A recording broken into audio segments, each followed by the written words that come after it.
Alright guys, what's up? My name is Jake, and today in this video we're going to be exploring the world of ayahuasca, specifically within a Colombian context. I'm going to be providing you with as much useful information as I possibly can regarding ayahuasca in Colombia, and I'm going to be trying to dispel a lot of the misconceptions that people have about ayahuasca in Colombia. And the purpose of this video is to help you, try to give you as much information as possible to help you make an informed decision when finding a place to drink ayahuasca. And as always, if you're looking for a place to drink ayahuasca in Colombia, you can send me a DM on Instagram or send me an email through the link in the description below, and I will do my best to get you connected with a ceremony and a taita. Alrighty, so first off in this video, who am I and why do I know anything about ayahuasca in Colombia? I'm an American that has been in Colombia off and on for the past several years, and one of my biggest, if not the biggest fascination that I have with Colombia is the world of ayahuasca. Ayahuasca is a traditional plant medicine that has been used by indigenous shamans in the basin of the Amazon jungle for perhaps thousands of years. But this powerful brew is made from the capivine and the leaves of the chacruta plant. Combined, these two plants together makes a very psychedelic, powerful property.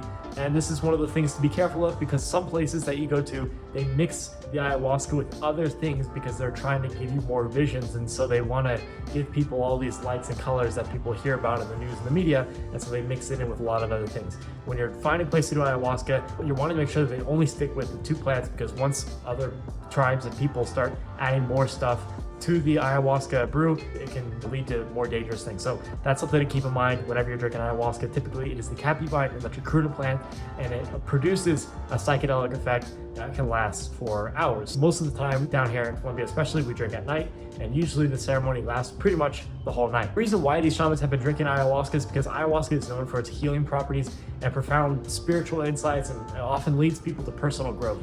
The role of the shaman within the typical context of the ayahuasca community is the shaman goes into the spirit world and brings back knowledgeable and useful information for the tribe, and also heals others that might be dealing with illnesses, both physical and spiritual as well. Ayahuasca has been becoming very popular in recent years. You're seeing people even like Aaron Rodgers that are getting into ayahuasca and that are partaking in this brew almost as a pilgrimage for people to come down here in South America and partake. Now, specifically within the Colombian context, Colombia has a few differences in the ayahuasca culture that really makes it quite distinct from places like Peru and Ecuador or Costa Rica, where traditionally most people have heard about ayahuasca. Ayahuasca in Peru has become so popular over the recent years that it's really been almost a meme of itself within the own country, where even something as sacred as ayahuasca has become something in Peru where it's almost touristified. And I would really look to places like Colombia as a potential alternative, particularly because you don't really have that ran through tourist industry that has been going through the country for so many years. There's some great places to drink in Peru and Ecuador, Costa Rica, places like that, but you have to keep in mind that it is very much bigger industry within these countries, and because of that you run into some, let's say, like some black magic, so to say, some false shamans, even some people that have some nasty intentions. You might end up running into just some Peruvian guy who just throws on a poncho and says that he's a shaman. And certain countries like Costa Rica, for example, ayahuasca is not necessarily native there. So unless they're importing shamans and indigenous people to Costa Rica to deliver the ceremonies and have the retreats, there's a good chance that you're maybe not getting the most authentic experience. But within Colombia, it is natively grown, specifically in the Putumayo region of Colombia, which is considered like the ayahuasca holy land of Colombia. Like I said, keeping in mind that some of these places, even in America, there's people that are drinking ayahuasca at this moment. It's one of those things that you do have to look out for a little bit more, because you're not necessarily sure where it is that it's coming from. Ayahuasca is not something so much like other psychedelics that we see common in the United States, like mushrooms or LSD, where people just take them at raves.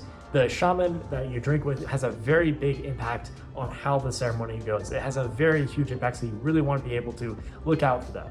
Now, specifically within the Colombian context, ayahuasca is referred to actually as yahe rather than ayahuasca. Some people will call it ayahuasca just because that's the name that has been popularized. That's how they refer to it in Peru, and so that's what everyone knows it as. But here in Colombia, they refer to it as yahe, and instead of shaman, they refer to the leader in charge of the ceremony as a taita. Taita in the indigenous tongue means father. And the father is the one who guides the ceremony and guides the retreat, it guides the experience. So let's talk about what you can expect unfolding as you get into your ayahuasca retreat, specifically within Colombia. Typically what happens in Colombia is they have what's called a circle of words, where everyone sort of gathers around before the ceremony and they share in a rather vulnerable way. And they do this this is a practice that people in Colombia do that are tied to the indigenous community. They partake in this practice even when they're not doing an ayahuasca ceremony. But it's like an AA meeting, but for your spirit, where everyone kind of gathers around in the circle and you share very vulnerable, honest words, and it's just anything that comes. You don't really come with a pre-thought out thing that you want to say. Maybe you do, But a lot of times it's just people that gather around in the circle before the ceremony and they just share, they talk, they say like something like, hey guys, thank you for coming, blessed be to the spirits and to the ayahuasca and to the taita, thank you all.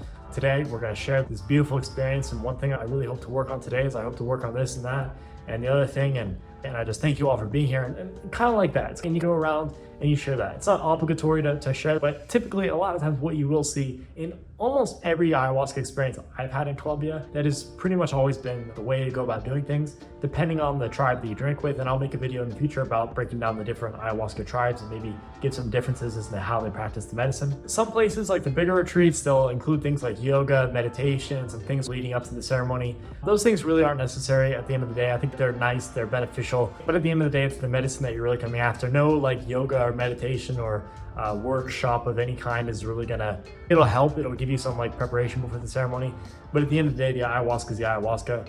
And after you get through, like I said, that circle of words, sometimes people will do what's called a dape before the ceremony, which is a tobacco that is put through a tube and shot up your nose before the ceremony, and it produces this like very heightened state, I guess is one of the best ways to describe it. It doesn't last very long. Me personally, I really like it, but everyone has a different reaction to these things, and it gives you this spiritual sort of humbling feeling. Some people do that before ayahuasca, some people do it after ayahuasca, the ceremony, but it really just depends.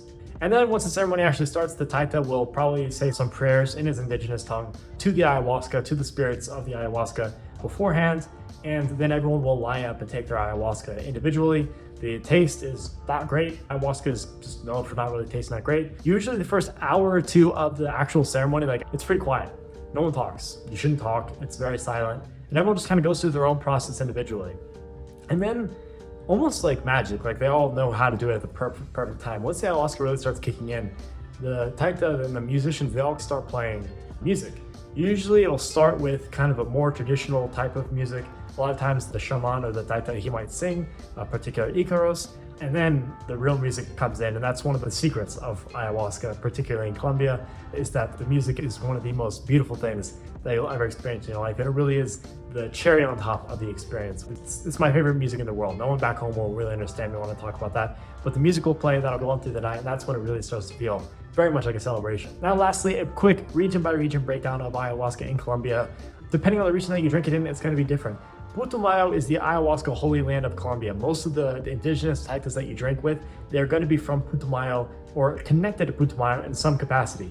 Now, Putumayo is not a place that I would necessarily recommend you go, especially if it's your first time doing ayahuasca, because it's also a place that's really known for having a lot of narco traffic in the area, and it just can be quite dangerous in general. And if you don't already have a really firm grasp on Spanish, most likely no one there is going to speak English. Some of the shamans, they don't even speak Spanish.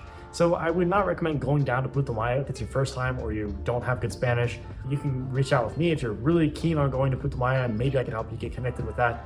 But most likely, if you're going to be drinking in another part of Colombia, the taita will most likely come from Putumayo and go to these other areas. There are some good places around places like Bogota and Medellin. Generally, what I've experienced is that generally a lot of these places, they do tend to be ran by mestizos rather than indigenous. And mestizo is just like Colombian, basically. And I just tend not to prefer that as much as like the taita, because I feel like there's an added connection when you drink with someone that's actually indigenous from the jungle. And that's who we drink with whenever we drink down here. Like, for example, Abuelo Pacheco, he probably is 70 years old. He's been drinking with the medicine for decades. Some of these places in Bogota and Medellin, they're also starting to look for just a quick buck and just some Colombian guys who have just got their hands on ayahuasca and they drink it. That being said, there are some good places to drink around Medellin. You could reach out to me if you want me to confirm, like, hey, this is a good place, this is not a good place. Some of them are even connected. If you know a few people in the ayahuasca community in Colombia, you know everyone. But I'd recommend generally try to get as close to the source as possible. So Medellin, Bogota, you have a little more kind of a, things going on there that could be a little bit shady, but there are some good places in those areas. One place to also consider, which is the place that I've made my personal home, is the Coffee Axis. The Coffee Axis is arguably one of the safest, if not the safest region in Colombia. I would say, in my personal opinion, is the most beautiful just because of the Coffee Axis region, just the hills and the mountains and the forests and all that they really have down here, and it's the perfect climate, and you have a lot of the similar paisa, nice people culture that you have going on in Medellin. But so my personal experience is that Coffee Access has been the best place to find an authentic experience while also being in a safe environment, which me personally, I prioritize more than anything else. And it's only an hour flight away from places like Medellin or Bogota. But if you come to Colombia and you don't have time, there are places in Medellin, in Bogota, that are decent places to drink. Just make sure you do your research. And like I said, you can hit me up if you're interested in that, or if you're just coming down to Coffee Access, you can maybe drink with us and send me an email or a message on Instagram. And thank you very much. I hope you find a really great place to do ayahuasca. If ayahuasca is something that you feel called to do, I feel like there's most likely a reason for that. And I hope that if you do end up with the medicine, wherever you drink, whether it's in Colombia or Peru or in the United States, wherever you drink, I hope it's a very beautiful experience and I hope it changes your life. So thank you very much for watching this video and have a blessed day. Goodbye.